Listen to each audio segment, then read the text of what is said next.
নমস্কার। গল্প পালঙ্কে আজ শুনবেন বিভূতিভূষণ বন্দ্যোপাধ্যায়ের লেখা গল্প অরণ্য।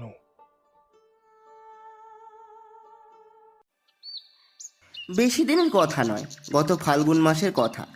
দোলের ছুটিতে গালুড়ি বেড়াতে গিয়েছিলাম। প্রসঙ্গক্রমে বলি যে সিংভূম জেলার এই অঞ্চলে আমি অনেকবার গিয়েছি এবং এখানে আমার কয়েকটি বন্ধু বাড়িও করেছেন ছুটি ছাটাতে গিয়ে কিছুদিন যাপন করবার জন্য। গালুড়ি ক্ষুদ্র গ্রাম। এ থেকে 4-5 মাইল দূরে দূরে সব দিকেই পাহাড়ের শ্রেণী ও জঙ্গল। দক্ষিণ পশ্চিমে সুবর্ণরেখার ওপারে সিদ্ধেশ্বর ও ধনঝুরি শৈলমালা। তার ওদিকে তামা পাহাড় নামে একটি অনুচ্চ পাহাড়। এখানে কয়েক বৎসর পূর্বে একটা তামার খনি ছিল। কোম্পানি ফেল হয়ে যাওয়াতে ঘর বাড়ি কারখানা চিমনি ম্যানেজারের বাংলো সবই পড়ে আছে, মানুষজন নেই। জায়গাটার নাম রাখা মাইনাস। এই নামে একটা ছোট্ট রেল স্টেশনও আছে 1.5 মাইল দূরে। রাখা মাইনাস এবং তার আশেপাশে ঘন জঙ্গল ও পাহাড়, মাঝে সাঁওতালি বন্য গ্রাম। এইসব বনে হস্তি আছে, শঙ্খচূড় সাপ, ভালুক তো আছেই। এই জঙ্গলে যখন তখন চলাফেরা করা বিপজ্জনক। বন্দুক না নিয়ে কখনো যাওয়া উচিত নয়। এই পরিত্যক্ত নির্জন স্থানে একটা ভগ্নপ্রায় খড়ের বাংলোতে এক মাদ্রাজি কবিরাজ থাকতেন। তার সঙ্গে বেশ আলাপ হয়েছিল, তার মুখে গল্প শুনেছি। কিছুদিন আগে 2 বুনো হাতির লড়াই হয়েছিল পুরনো কারখানার কাছে। 2 দিন ধরে লড়াই হয়, শেষকালে একটা হাতি মারা যায়। বেশি রাত্রে তার বাংলোয় বারান্দায় বাঘ ডাকে। সম্পূর্ণ দিনের আলো না ফুটলে তিনি কখনো বাংলোর বারান্দার দিকে দোর খোলেন না। আমি ইতিপূর্বে অনেকবার যখন গালুড়ি গিয়েছি তখন রাখা মাইনাস ও তার আশেপাশের বনে বেড়াতে গিয়েছি একা একা। একা যাওয়ার কারণ, প্রথমত তো ওসব বনের মধ্যে স্বাস্থ্যোন্বেষী রোগগ্রস্ত শৌখিন কলকাতার বাবুরা পায়ে হেঁটে যেতে রাজি হন না। দ্বিতীয়ত, গভীর বনের মধ্যে বেড়ানোর শব্দও সবার থাকে না, এতে তাদের দোষ দেওয়া চলে না। অবশ্য অনেকবার বেরিয়ে বনের মধ্যে কিছু কিছু জায়গা পরিচিত হয়ে গিয়েছিল। পরিচয় যখন ঘনিষ্ঠ হয় তখন লোকে স্বভাবতই সেখানে একটু অসতর্ক হয়ে পড়ে। আমিও তাই হয়েছিলাম। ও দেশে বনে বেড়াতে হলে সাধারণত সকালের দিকে যাওয়াই নিয়ম। বেলা 2-3টের পর, অর্থাৎ পড়ন্ত বেলার দিকে বনের মধ্যে থেকে বের হয়ে লোকালয়ের দিকে চলে আসাই ভালো। প্রথম প্রথম এ নিয়ম খুবই মেনে এসেছি। একজন করে সাঁওতাল গাইড সঙ্গে না নিয়ে বনে যেতাম না। একবার সিদ্ধেশ্বর ডুবুরি বলে প্রায় 1500 ফুট উঁচু পাহাড়ের চূড়ায় উঠেছিলাম। সেবারও সঙ্গে ছিল একজন সাঁওতালি ছোকরা। পাহাড়ের ওপর অনেক উঁচুতে বুনো হাতিতে চারা কোঁদ গাছ ভেঙে দিয়েছে। সেই পথপ্রদর্শক সাঁওতাল ছোকরা আমায় দেখায় চিহর ফল, একরকম বুনো শিমের মতো ফল। তার বীজ পুড়িয়ে খেতে ঠিক গোল আলুর মতো, সেই পুড়ে খাইয়েছিল পাহাড়ের ওপরকার জঙ্গল থেকে সংগ্রহ করে। পাহাড়ের এক জায়গায় একটি গুহা দেখিয়ে বলেছিল এখান থেকে সুবর্ণরেখার ওপার পর্যন্ত চলে গিয়েছে। এসব অঞ্চলের প্রাকৃতিক দৃশ্য বড় সুন্দর। যারা ঘন অরণ্যানী নির্জন শৈলমালার সৌন্দর্য ভালোবাসেন তাদের এইসব স্থানে আসা দরকার। বনের মধ্যে মাঝে মাঝে ক্ষীণকায়া পর্বত নদী, হয়তো হাঁটুখানেক জল ঝিরঝির করে বইছে পাথরের নুড়ির ওপর দিয়ে। দুধারেই জনহীন বনভূমি, কেঁদ পলাশ ও শালের জঙ্গল, ঘন ও প্রস্তরাকীর্ণ। কত বিচিত্র বন্য পুষ্প, বনশেফালির বন। বারবার যাতায়াত করতে করতে ভয় ভেঙে গেল যখন নিজের চোখে কখনো ভাল্লুক দেখলাম বা বুনো হাতির তাড়া সহ্য করতে হলো না। তখন মনে হলো অনর্থক কেন একজন গাইড নিয়ে গিয়ে পয়সা খরচা করা, যেতে হয় একাই যাব। অর্থ ব্যয় ছাড়া গাইড নিয়ে ঘোরার অন্য অসুবিধাও ছিল। ধরুন, এক জায়গায় চমৎকার বন্য পুষ্পের শোভা, পাহাড়ের নীল চূড়া সুনীল আকাশে মাথা তুলে দাঁড়িয়ে। নিকটেই ক্ষুদ্র পার্বত্য ঝর্ণার মৃদু কলধ্বনি, বনস্পতিদের শাখায় শাখায় বন্য পক্ষীর কূজন।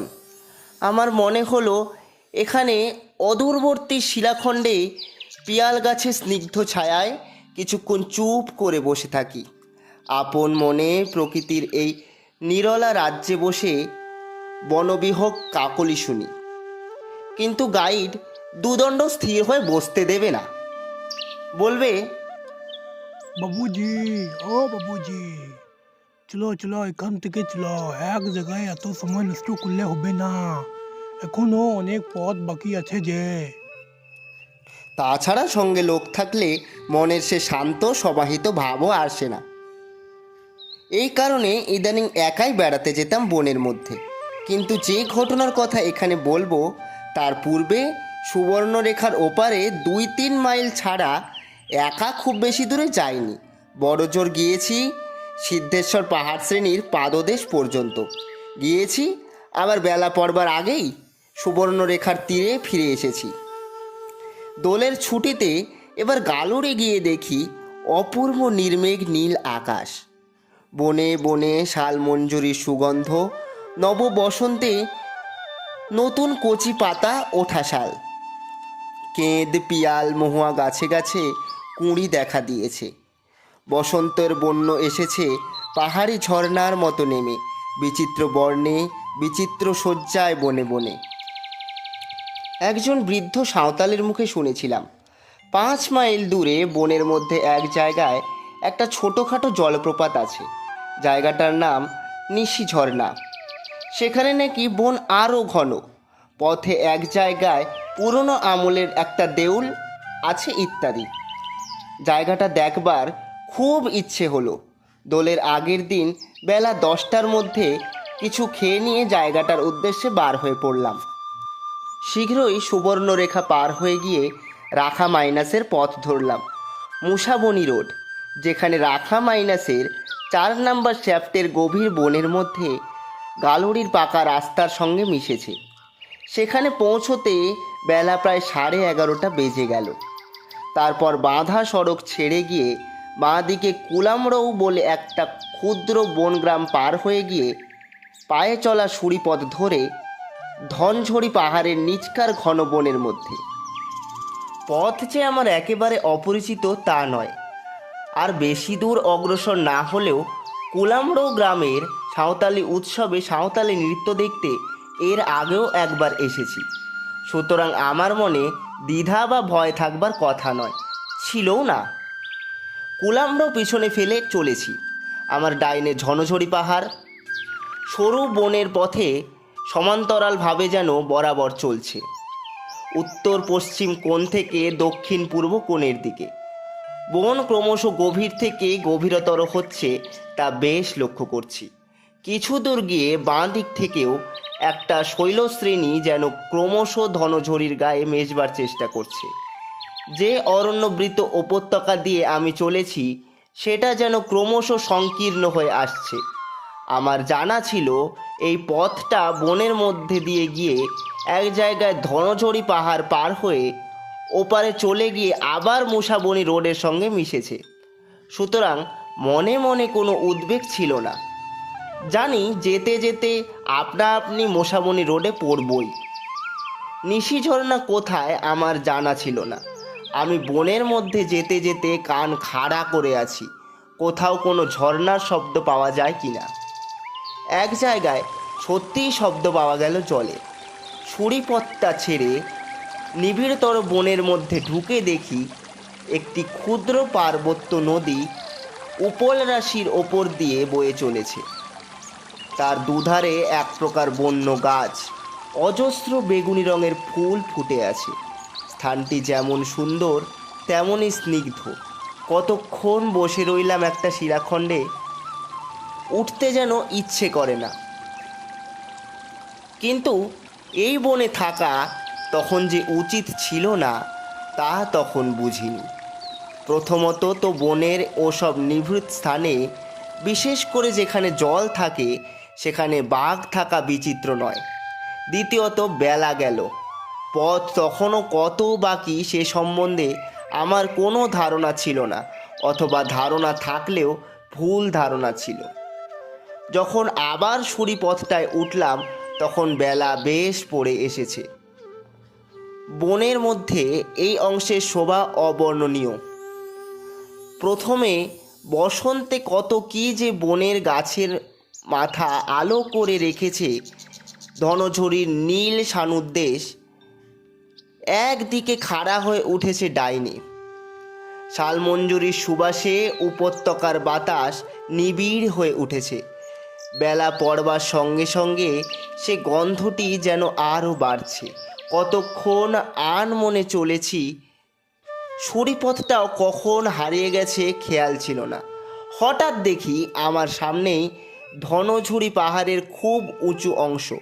সেখানে পাহাড় টপকে ওপার ছাড়িয়ে এসে আর লোকালয় চোখে পড়েনি। বেলাও পড়েছে, একটু ব্যস্ত হয়ে পড়লাম। তাছাড়া সুড়িপথটাই বা গেল কোথায়? বনের মধ্যে ব্যস্ত হয়ে পথ খুঁজতে গিয়ে আরও গভীর বনের মধ্যে ঢুকে গেলাম। এদিকে সূর্য হেলে পড়েছে। এ বনের মধ্যে আর বেশিক্ষণ দেরি করা উচিত হবে না। ভাবলাম আর নিশি ঝর্ণা দেখে দরকার নেই, এবার যে পথ দিয়ে এসেছি সেই পথেই ফিরি। কিন্তু কোথায় সে পথ? ক্রমে এমন সব জায়গার মধ্যে দিয়ে যাচ্ছি যেখান দিয়ে আসবার সময় আসিনি, তা বেশ বুঝলাম। বনের মধ্যে দিকভ্রান্ত হওয়া খুব সহজ, বিশেষ করে এ ধরনের নিবিড় বনের মধ্যে। কিন্তু আমি জানি ধনঝুরি উত্তর পশ্চিম কোণ থেকে দক্ষিণ পূর্ব কোণের দিকে বিস্তৃত। বিশেষত সূর্য যখন আকাশে দেখা যাচ্ছে তখন দিক ভুলের সম্ভাবনা অন্তত নেই, এই একটা ভরসা ছিল মনে। কিন্তু ভরসা ভরসাই রয়ে গেল, শেষ পর্যন্ত কোনো কাজে এলো না। সূর্য ক্রমে পাহাড়ের আড়ালে অস্ত গেল, ছায়া ঘনিয়ে এলো বনে। যদিও সামনে জ্যোৎস্না রাত্রি, তবুও এই ঘন জঙ্গলের মধ্যে একা রাত্রি কাটানোয় সম্ভাবনায় বিশেষ পুলকিত হয়ে উঠলাম না। হঠাৎ মনে হলো ধনঝড়ি পাহাড়ের ওপারেই তো মশাবনী রোড। পাহাড়টা যদি কোনো রকমে টপকাতে পারি, এখনও রাত হয়নি, লোকালয়ে পৌঁছতে পারবো। নতুবা ঘনয়মান সন্ধ্যার অস্পষ্ট আলো অন্ধকার যতই জঙ্গলের মধ্যে ঘুরব ততই সম্পূর্ণরূপে পথভ্রষ্ট হয়ে পড়তে হবে। একটা জায়গায় মনে হলো যেন ধনঝুরি একটু নিচু হয়েছে। এই ধরনের নিচু খাঁজ দিয়েই আমার জানা পায়ে সুড়িপথটা গেছে, ঘন চুলের মধ্যে চেরা সিথির মতো। পার্বত্য পথের কোনো চিহ্নই দেখছি না কোন দিকে, তবুও অপেক্ষাকৃত নিচু থাক। টপকে ধনঝুরির ওপারে যাওয়া খুব কঠিন হবে না মনে হয়। জুতো খুলে হাতে নিলাম। পাহাড়ের কিছু দূর উঠে গিয়ে দেখি নিচের বনের মধ্যে যত অন্ধকার, ওপরে ততটা নয়। জ্যোৎস্না উঠল, জ্যোৎস্না ফুটবে ভালো। প্রথমে খানিকটা উঠেই মনে হলো ভুল জায়গা দিয়ে পাহাড় পার হচ্ছে। এখান দিয়ে কখনো কেউ পাহাড় পার হয়নি। যেমন বড় বড় পাথরের চাই, তেমনি কাটা গাছ সর্বত্র। খালি পায়ে ধারালো পাথরের ওপর দিয়ে চলতে ভীষণ কষ্ট, অথচ জুতো পায়ে দেওয়াও চলে না। পাহাড়ের ওপরে খানিকটা উঠে গেলাম দিব্যি। তারপরে এক জায়গায় গিয়ে দেখি সামনে একেবারে খাড়াই। দুরারোহ পাহাড় দেওয়ালের মতো উঠেছে, বড় বড় গাছের শেকড় ঝুলছে, যেন জলের তোড়ে নদীর পাড় ভেঙে পড়েছে। শিক্ষিত পর্বত আরোহণকারী নই, সেই খাড়া উত্তুঙ্গ পাহাড়ের দেওয়াল বেয়ে ওঠা আমার পক্ষে তাই সম্পূর্ণ অসম্ভব। এদিক ওদিক চেয়ে দেখি একদিকে একটা মসৃণ প্রকাণ্ড শিলা আড়ভাবে শোয়ানো, সেখানে উচ্চতায় আন্দাজ 20-22 হাত, আর চওড়ায় 30-32 হাত হবে। এ ধরনের পাথরকে এদেশে রাগ বলে। রাগ পার হওয়া বিপজ্জনক, কারণ হাত পা ধরবার এতে কিছু থাকে না। তবে এখানা অন্তত 60 ডিগ্রি কোণ করে হেলে আছে, তাই ভরসা হলো। এই মাত্র পাহাড়ে ওঠা চলবে এখন। জুতো যখন পায়ে নেই, একরকম করে 4 হাতে পায়ে হামাগুড়ি দিয়ে রাগ পার হয়ে ওপরে উঠলাম। তারপরে ওঠার বিশেষ কষ্ট নেই, শুধু অর্জুন আর শুভ্র নিষ্পত্র শিববৃক্ষের জঙ্গল। বাঁকাভাবে চাঁদের আলো এসে শিববৃক্ষের দুধের মতো সাদা ধপধপে গুড়ির গায়ে পড়েছে, কারণ তখন প্রদোষের ঈষৎ অন্ধকার কেটে জ্যোৎস্না ফুটে উঠেছে। এক জায়গায় ওপর দিকে মনে হলো যেন গাছে আগুন লেগে ধোঁয়া বেরোচ্ছে। কৌতূহল হলো, অন্তত এমনি এমনি গাছে কি করে আগুন লাগবে। ওপরে উঠে দেখি সত্যি এক জায়গায় একটা মোটা শেকড়ের গা দিয়ে ধোঁয়া বার হচ্ছে। তবে কিভাবে শেকড়ে আগুন লাগলো তা আজও বলতে পারি না। তখন আমি অনেকখানি ওপরে উঠে গিয়েছি। নিম্নের উপত্যকার গাছপালার মাথা ঝাঁকড়া চুল কাফরিদের মাথার মতো দেখাচ্ছে। চাঁদের আলো বনের নিবিড় অন্ধকার উপত্যকার মধ্যে এতটুকু ঢোকেনি, ওপর থেকে ঘন কালো দেখাচ্ছে। আর আমি যেখানে দাঁড়িয়ে আছি সেখানে চারিদিক ধনঝড়ির বিভিন্ন চূড়ার বনরাজির মাথায় মাথায় শুভ্র ঢেউ। সে জনমানবহীন শৈলমালার ঊর্ধ্বসানুতে জ্যোৎস্না প্লাবিত শুক্লা চতুর্দশী রাত্রির শোভা যে দেখেনি তাকে বলে বোঝানো যাবে না সে কি অপূর্ব ব্যাপার। একা যেন আমি পৃথিবীর ঊর্ধ্বে কোনো দেবালোকে বিচরণশীল আত্মা। আমার চোখের সম্মুখে যে দৃশ্য দূর থেকে সুদূর প্রসারিত, কোনো পার্থিব চক্ষু কোনো দিন তা দর্শন করেনি। কিন্তু সেখান থেকে আমার মনে হলো আমি সম্পূর্ণ ভুল করেছি। যে দিক দিয়ে পাহাড়ে উঠেছি সেখান দিয়ে পাহাড় টপকাবার উপায় নেই। যতই উঠি ততই দেখি আমার চোখের সামনে অর্জুন ও শিববৃক্ষের সাদা সাদা সোজা গুড়িগুলো থাকে থাকে যেন স্বর্গের দিকে উঠছে। অর্থাৎ পাহাড়ের শিখর দেশের তখনও পর্যন্ত কোনো পাত্তাই নেই। তাছাড়া ক্লান্তও খুব হয়ে পড়েছি। বুকের মধ্যে ঢিপ ঢিপ করে যেন ঢেকির পাড় পড়ছে অতিরিক্ত শ্রমের ফলে। এই বন ভেঙে অতখানি উঠে ওপরের ঢালু দিয়ে নামতে পারবো বলে মনে হলো না। তার চেয়ে যে পথে উঠেছি হাত পা ভেঙে মরার চেয়ে নিম্ন উপত্যকায় নেমে জ্যোৎস্নার আলোয় আবার না হয় পথ খুঁজি। বিপদ এলো এতক্ষণে, এই নামবার সময়, সম্পূর্ণ অপ্রত্যাশিতভাবে একেবারে মৃত্যুর সম্মুখীন হতে হলো প্রায়। দুর্ঘটনা যখন আসে তখন এমনই অতর্কিতে আসে। যতটা উঠেছিলাম জ্যোৎস্নার আলোতে, একরকম করে নেমে এসে সেই রাগখানার কাছে পৌঁছালাম। রাগ পার হয়ে নেমে গেলে উপত্যকা আর বেশি নিচে নয়, রাগ বেয়েই নামতে হবে, কারণ অন্যদিকে নামবার কোনো উপায় নেই। অথচ রাগ এমন মসৃণ যে হাতে পায়ে আঁকড়াবার কিছু নেই। এ ধরনের পাথর বেয়ে ওঠা বরং সহজ, কিন্তু নামা অত্যন্ত কঠিন। তাড়াতাড়িতে আর একটা ভুল করলাম, উপর হয়ে না নেমে চিত হয়ে নামতে গেলাম। যাই হোক, খানিকটা তো নামলাম দিব্যি। তারপর পাথরখানার ওপরের দিকের যে প্রান্ত দিয়ে হাত দিয়ে ধরেছি সেটা ছেড়ে দিয়ে গড়িয়ে সর করে খানিকটা নামলাম। তারপর পাথরের গায়ে এক জায়গায় একরাশ শুকনো পাতা জমে আছে, সেখানটিতে পাথরের কোনো খাঁজ নেই ভেবে যেমন পা দিয়েছি অমনি শুকনো পাতার রাশ হড় করে সরে গেল। সেই ঝোঁক আমিও খানিকটা গড়িয়ে পড়লাম, অথচ পায়ে আটকাবার কোনো খাঁজ বা উঁচু নিচু জায়গা কিছুই পেলাম না। তখন আমার অবস্থা সঙ্গীন হয়ে উঠেছে।